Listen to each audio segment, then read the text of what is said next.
Pai, Senhor, amados, aleluias, glória a Deus. Estamos aqui mais uma vez neste momento do maná diário. Como o próprio nome diz, esse alimento que nós temos recebido é um alimento que ele tem vindo para as nossas vidas diariamente. Ele tem entrado na nossa casa, na nossa família.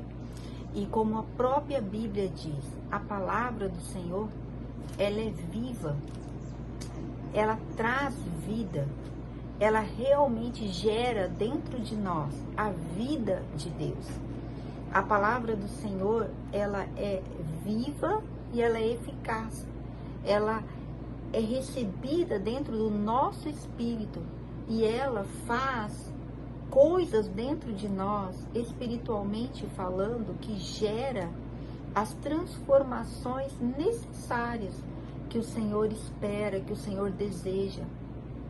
E o Espírito Santo, ele é o único que pode revelar esta palavra a um nível que nos faz mudarmos os nossos conceitos, as nossas filosofias, as nossas ideologias, para que possamos sermos abençoados, para que possamos entrar em um lugar maior de relacionamento com o Senhor, de crescimento.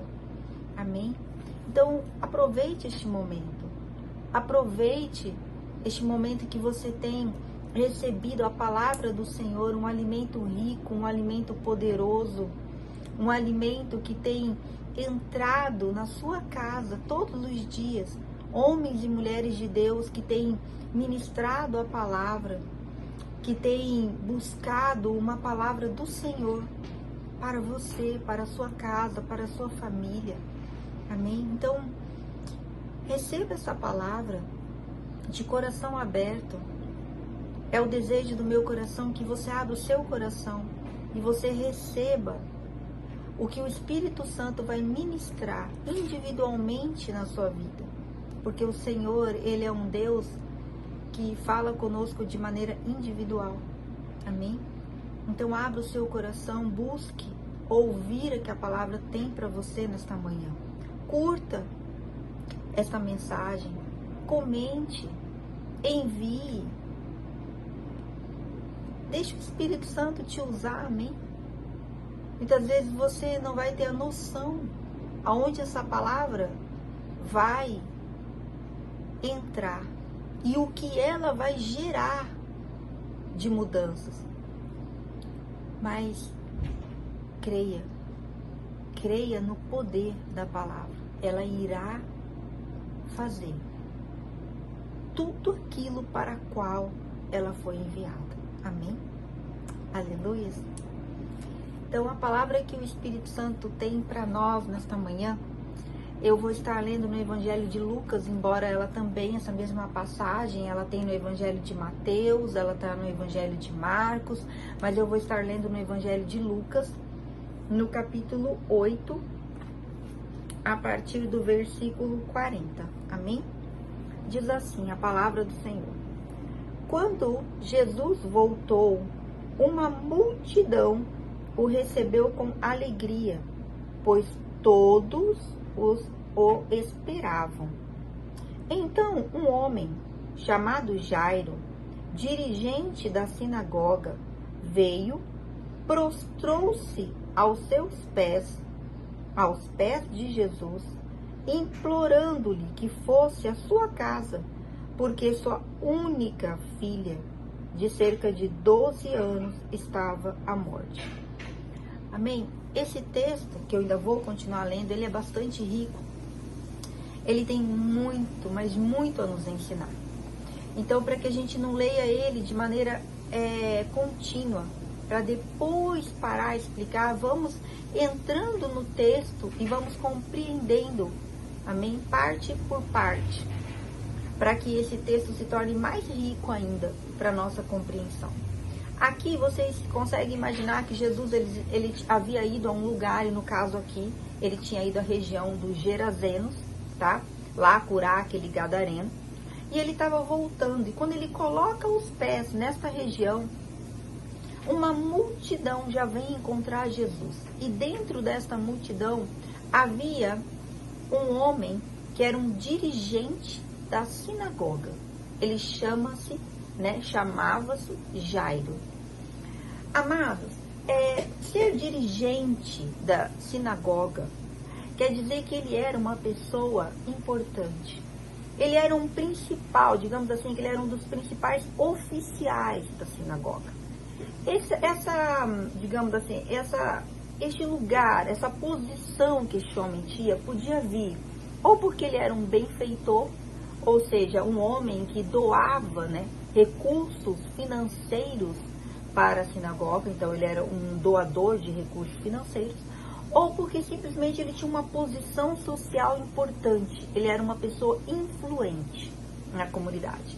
Então, imagina, uma multidão em volta de Jesus, chega um homem importante socialmente, ou seja, ele era um homem conhecido, ele não era um homem desconhecido na tradição judaica, para os, para a sinagoga ali, para aqueles dirigentes, para os grandes homens, de grande importância ali na tradição judaica. Ele era um homem importante.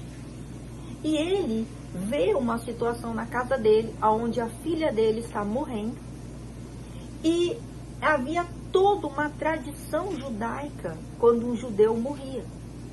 Este homem, ao sair em direção, em busca de Jesus, ele já está ali contrariando uma tradição judaica. Amém? Ele vai em busca de Jesus, um homem que naquele momento, naquele contexto que estava acontecendo, ele estava muitas vezes indo contra tradições judaicas. Ele estava curando pessoas no sábado.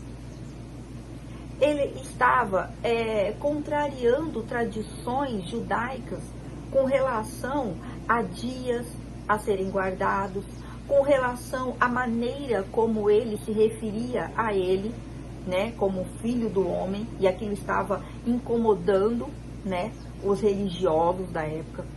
Ele estava ali, muitas vezes, tendo contato, como vai acontecer aqui nesta passagem, com pessoas impuras, Ele curou leprosos, por exemplo. Então ele estava incomodando os religiosos. E Jairo, ele pertencia a esta classe. E de repente, a filha dele está passando por um momento onde ela está morrendo, ele sai e vai buscar ajuda em Jesus. Então este homem, de uma posição social elevada, chega diante de Jesus, ele se prostra, ele se ajoelha diante de Jesus. Ou seja, ele se rende ali diante de uma multidão, ele não faz isso de uma maneira separada. Ele não faz isso escondido, ele faz isso diante de uma multidão. Amém? E com certeza Jairo não saiu da casa dele sozinho, Sendo ele uma pessoa importante, provavelmente pessoas o seguiram para ver o que ele iria fazer. E ele vai, se prostra diante de Jesus, se ajoelha diante de Jesus, se rende, não se importando com o que os outros vão pensar, com o que os outros vão falar, com o que os outros vão julgar, passando por cima de todo tipo de preconceito, todo tipo de dignidade, todo tipo de orgulho que ele tinha, e ele chega até Jesus e pede: por favor, venha à minha casa, a minha filha está morrendo. Aí, a maneira como ele se refere, ela está à morte. Nos outros evangelhos diz que ele vem e fala: cura ela, para que ela viva. Então, ele crê no poder de Jesus. Quando ele passa por cima de todos esses preconceitos, toda essa maneira que os religiosos pensavam, mostra ali, que ele acreditava no poder de Jesus. Até porque o fato de uma pessoa se ajoelhar diante de outra, dentro da tradição, as pessoas só se ajoelhavam diante de alguém que elas consideravam importante. Então, se Jairo, sendo um homem de uma posição importante, se ajoelhou diante de Jesus, é porque ele considerava Jesus, considerava o poder de Jesus Cristo. Amém? Então, isso é muito importante, para que a gente comece a compreender essa narrativa, isso que estava acontecendo neste momento. Olha o que estava acontecendo. Isso era o que estava se passando ali com aquela multidão, com aquelas pessoas e diante daquele momento que Jesus estava entrando naquela cidade. E olha o que acontece, diz lá, que Jesus então escolhe ir, amém? E fala assim, estando Jesus a caminho, quer dizer, Jesus escolhe ir na casa de Jairo para curar a filha dele. A multidão o comprimia, porque eram muitas pessoas, só que é para mostrar o número de pessoas que estavam em volta de Jesus. Era muita gente, porque onde Jesus ia, as pessoas iam atrás para ouvir um ensinamento, para ser curada, para receber um toque de Jesus. Eles queriam Jesus. E estava ali uma certa mulher que havia 12 anos vinha sofrendo de hemorragia e gastara tudo o que tinha com os médicos, mas ninguém pudera curá-la. Ela chegou por trás dele, tocou na borda de seu manto e imediatamente cessou sua hemorragia.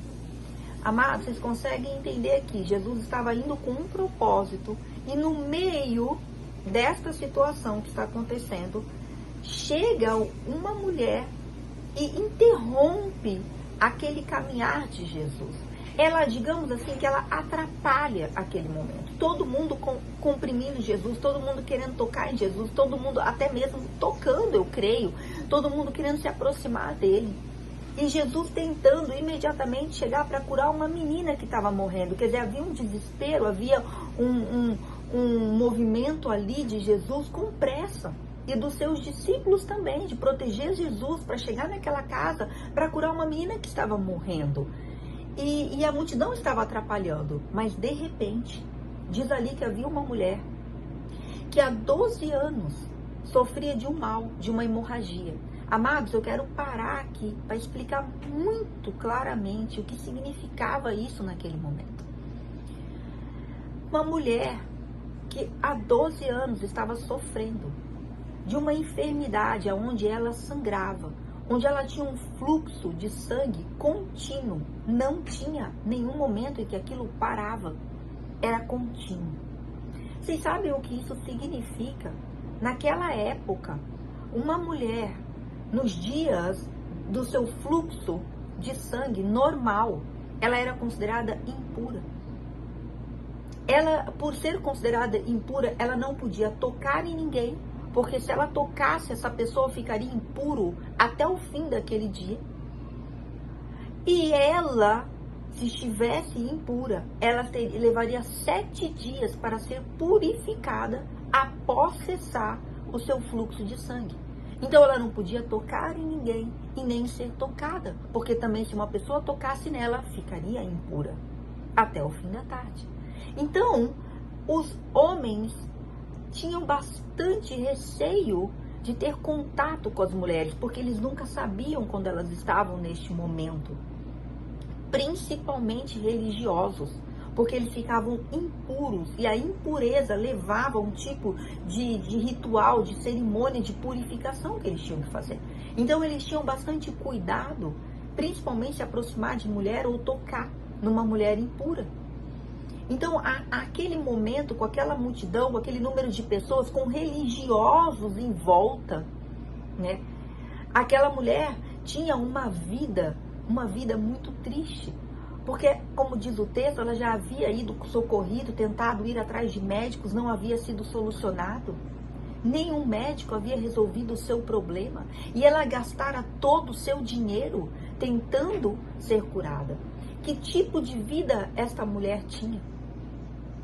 Não tinha dinheiro, não tinha mais recursos médicos para a cura dela, não podia tocar em ninguém e nem ser tocada.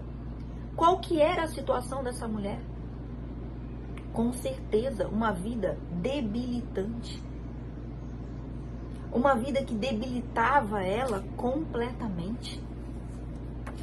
Uma vida embaraçosa. Por quê? Porque essa mulher não podia ter contato social com ninguém. Ninguém. Imagina, essa mulher, se ela casou, que não diz o texto nem o nome dela, mas se algum dia ela foi casada, provavelmente ela era divorciada. Por quê? Porque o marido, na tradição judaica, nos judeus, eles tinham direito de se divorciar de uma mulher que não pudesse dar filhos a eles. Então essa mulher não podia dar filhos. Então ela era uma mulher que não servia para a função de mulher para casamento. Então se ela foi casada, provavelmente era divorciada. Mas se ela não foi casada, ainda era uma mulher solitária, sozinha. Uma mulher que não tinha família, não tinha marido, não tinha filhos. Uma vida, né, que ela era provavelmente muito pobre financeiramente, porque já havia gastado tudo que ela tinha. Uma vida muito triste, amados. Vocês conseguem imaginar a vida dessa mulher? Com o que ela fazia provavelmente para ganhar dinheiro? Se ela não podia entrar em contato com ninguém, não podia tocar ninguém, não era considerada impura, levava as pessoas a se tornarem impuras, não tinha família, uma vida desencorajosa, uma vida desencorajadora era a vida dessa mulher. Era isso que ela sofria. Mas quando ela ouviu falar que Jesus estava naquela região, embora tivesse uma multidão em volta de Jesus, líderes religiosos, Jesus estava numa missão de salvação de uma criança de 12 anos. Ela se revestiu de uma coragem, sem se preocupar da mesma maneira que Jairo, o que as pessoas iam falar, iam fazer, iam dizer o que iria acontecer com ela.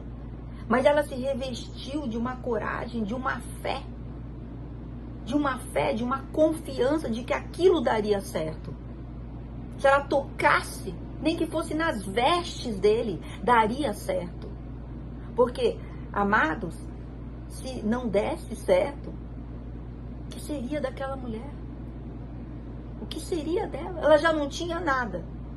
Mas e aí? E o desprezo? E o tanto de pessoas que ela tornaria impuros naquele momento?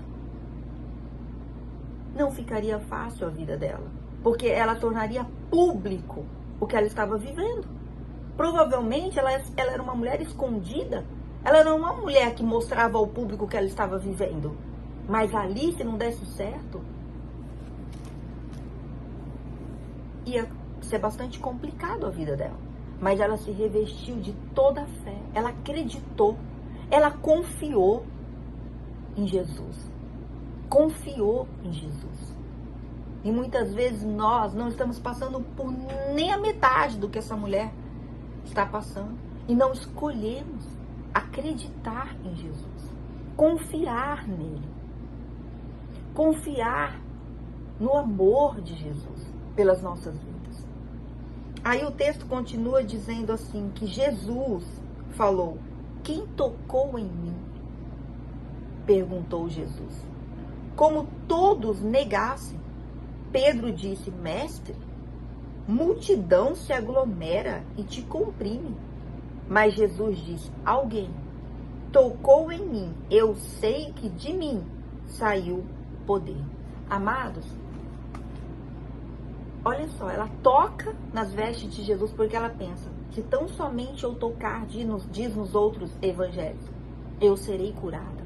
Ela imaginou, ela acreditou, ela confiou, ela imaginou, ela confessou aquilo para ela mesma.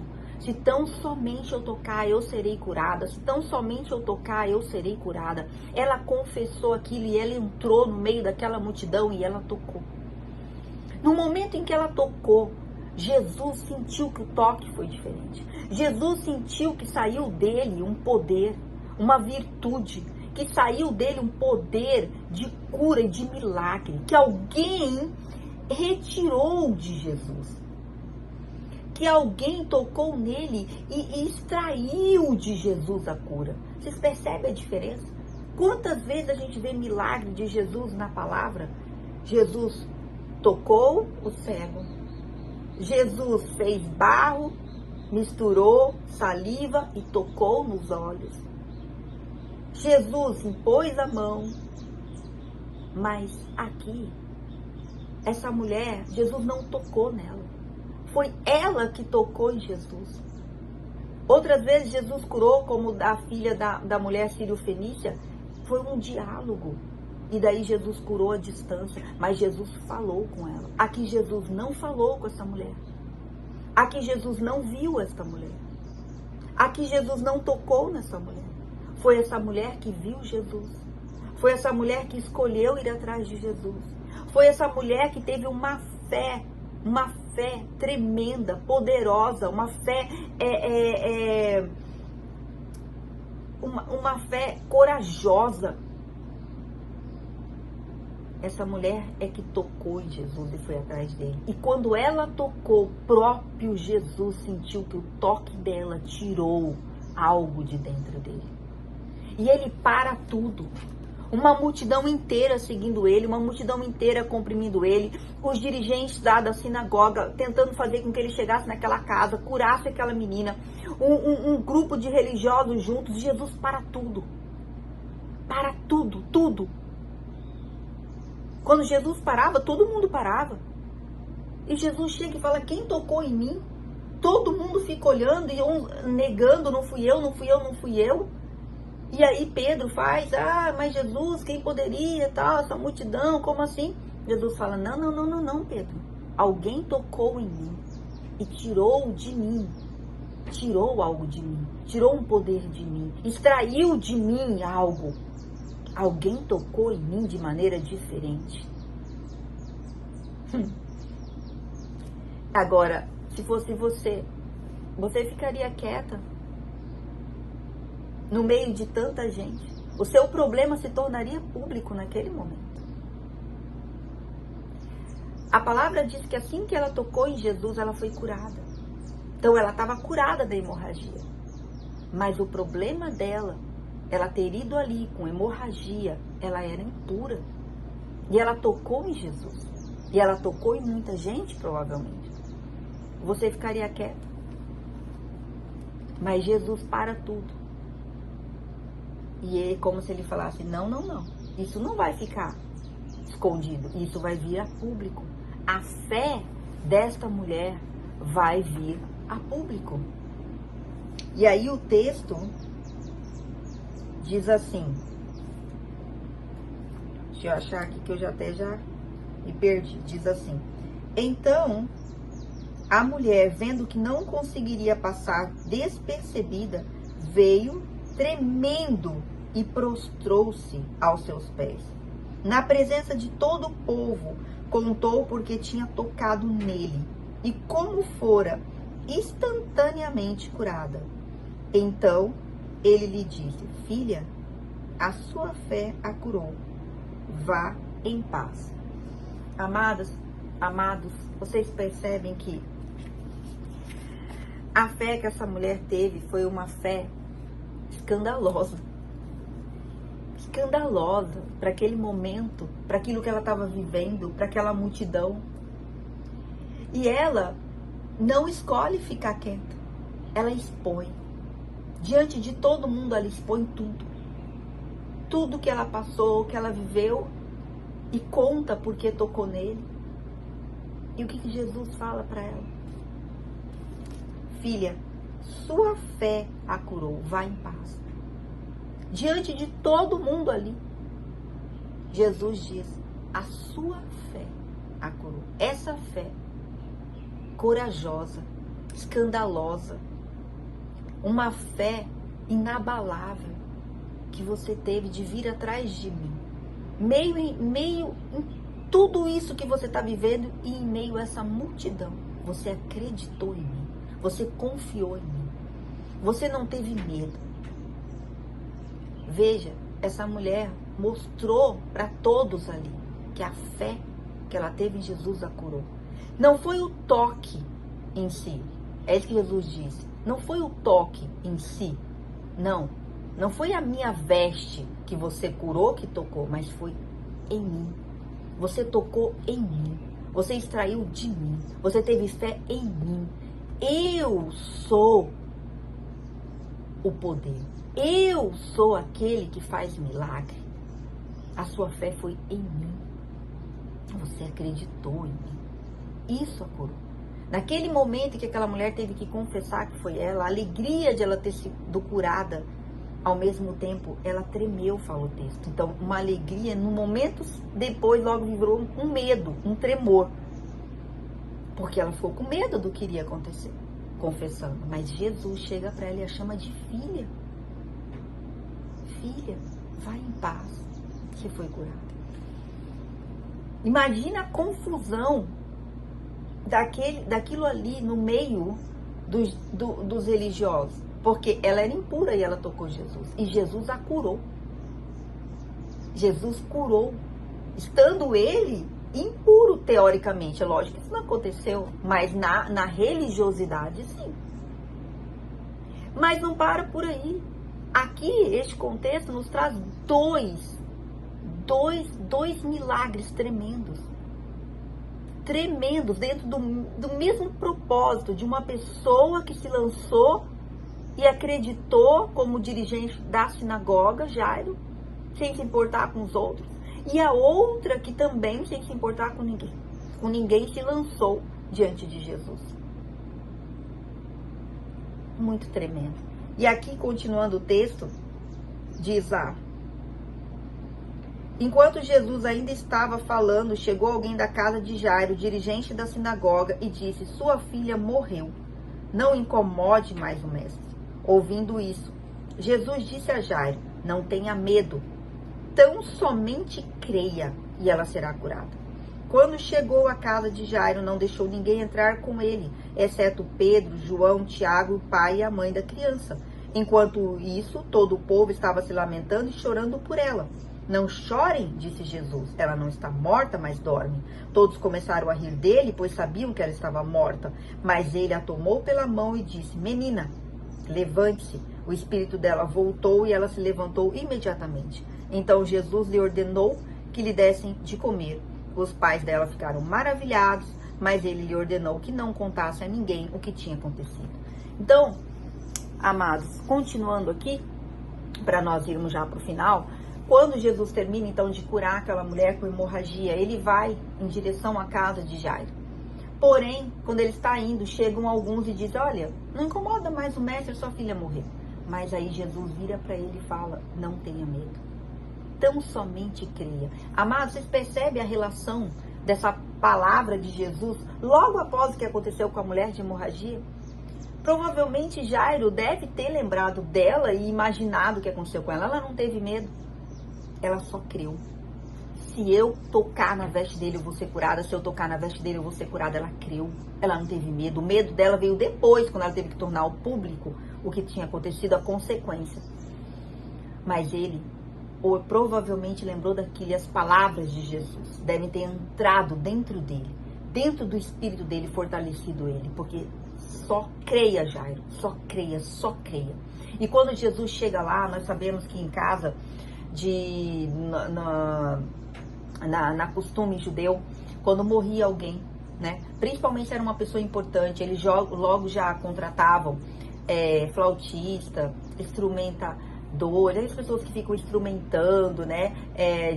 Lidando com instrumentos, flauta, tal, cantando, porque havia todo um contexto ali que eles tinham que chorar, que eles tinham que se lamentar, que eles tinham até mesmo que gritar, cantar. Quanto mais alto, maior o lamento e tal. E muitos eram até mesmo contratados por dinheiro para fazer isso. E ali, quando Jesus chegou e viu toda aquela situação, pessoas chorando, se lamentando, tal, vendo todo aquele contexto judaico ali, ele fala: olha, para de chorar, chega. Porque muitos ali até estavam contratados para chorar. Porque não eram nem da família, eles eram contratados porque era um costume judeu. Então para com isso, para com essas coisas, vão todo mundo embora, porque ela não morreu. E eles riram até mesmo de Jesus, porque sabiam que ela estava morta e também porque eles estavam contratados para aquilo. E aí Jesus então manda todo mundo embora. Jairo, provavelmente, né, amados, ele toma uma decisão ali entre permanecer com um ritual, né, judaico ali, religioso, que ele até mesmo pertencia, ou acreditar em Jesus. Então foi algo muito tremendo da parte de Jairo, foi uma fé muito tremenda. E ele acredita em Jesus, aceita que todo mundo vai embora e sobe com Jesus, os 3 discípulos, Pedro, Tiago, João e a mãe da criança, ao quarto, e eles curam. Jesus cura a criança. E Jesus pede para não contar a ninguém, né? Porque não era o momento ainda. Então, amados, o que nos traz nesta manhã, que o Espírito Santo deseja para nós, é que a gente compreenda que mesmo a mulher com fluxo de sangue, como Jairo, eles resolveram acreditar em Jesus, confiar em Jesus, ter fé no Filho de Deus, acreditar que Jesus era o Filho de Deus. Foi uma escolha. E nós vivemos essa escolha todos os dias, acreditar no poder do nome de Jesus, acreditar no poder da palavra. Aqui Jesus mostrou o poder sobre as enfermidades e o poder sobre a morte, nesses 2 episódios. Mas eles escolheram acreditar antes de Jesus fazer o milagre. E nós temos que escolher acreditar no poder do nome de Jesus, o nome que está acima de todos os nomes. Não há nome nenhum acima do nome de Jesus. Ele tem poder sobre enfermidade, ele tem poder sobre a morte, ele tem poder sobre os problemas financeiros, ele tem poder sobre os demônios, ele tem poder, amados, ele tem poder. O nome de Jesus tem poder. Creia no nome de Jesus, escolha acreditar, passe por cima de preconceitos, ideologias, filosofias, religiosidades, medo, julgamentos. Viva a palavra, o poder da palavra. Creia que ela é verdade. Aceite, amigo. Aceite que a palavra é a verdade. A palavra é a verdade. Mas sempre entenda, Jesus, ele é a palavra. Jesus é o amor. Ele é amor, amado. Jesus não tem amor, ele é amor. Aonde Jesus andava, ele mostrava amor e compaixão. A cura, Jesus sempre foi movida pela compaixão, pelo amor de Jesus. Creia no amor de Jesus. Creia na compaixão. Não olhe pelo que você está vivendo, ou o que você fez, ou o seu passado, ou as ideologias ou filosofias, não. Creia em Jesus, no poder do nome de Jesus, amém? Acredite nele. Escolha acreditar. Essa é a palavra que o Espírito Santo tem para nós nesta manhã. Amém? Agora, se você puder, feche seus olhos, vamos orar. Senhor Deus, eu te louvo e te agradeço por esta palavra. Te louvo e te agradeço, Senhor, por tudo que o Senhor irá fazer e já está fazendo através dessa palavra. Que cada um, Pai, que irá ouvir ou está ouvindo, seja tocado pelo Teu Espírito nesta manhã. Seja fortalecido, Pai. Seja convencido pelo Teu Espírito Santo que Jesus é o único caminho, a única verdade, a única vida. Que Jesus é o único nome a ser adorado, engrandecido, louvado. Que Jesus é o nome que está acima de todos os nomes e não há outro nome que deve ser adorado, engrandecido, a não ser o nome de Jesus. Que é no nome de Jesus, Pai, que nós expulsamos demônios, somos curados, Pai, somos prósperos. Que Jesus tem poder no céu e na terra, sobre a vida, sobre a morte, que Jesus é tudo que nós precisamos. Em nome de Jesus, Pai, que essa verdade seja confirmada em cada coração que está ouvindo esta palavra nesta manhã. Em nome de Jesus, que você se levante com fé, com ousadia, com determinação, sem se preocupar com o que os outros vão pensar, falar, julgar, com uma fé inabalável, uma fé corajosa, uma fé ousada. Em nome de Jesus, no nome de Jesus, creia, extraia de Jesus o poder que você precisa. Aquilo que você precisa, tire de Jesus, extraia dele, toque em Jesus e tire dele o poder que você precisa, em nome de Jesus. Em nome de Jesus, Pai. Em nome de Jesus, Pai, abençoa a nossa nação. Enche a nossa nação com a Tua presença. Levante a igreja como um lugar, Pai, que testemunha Cristo, testemunha o nome de Jesus, que mostra que o nome de Jesus, é no nome de Jesus que tudo se faz real, transformador, curador, que tudo se transforma. É o nome de Jesus, que a igreja mostre isso, Que a igreja resplandeça a face de Jesus. Em o nome de Jesus é o que eu te peço, Pai. Eu te louvo, meu Deus, eu te agradeço. Amém. Amém, amados. Glória a Deus. Pai do Senhor a todos. E mais uma vez, até o próximo Maná.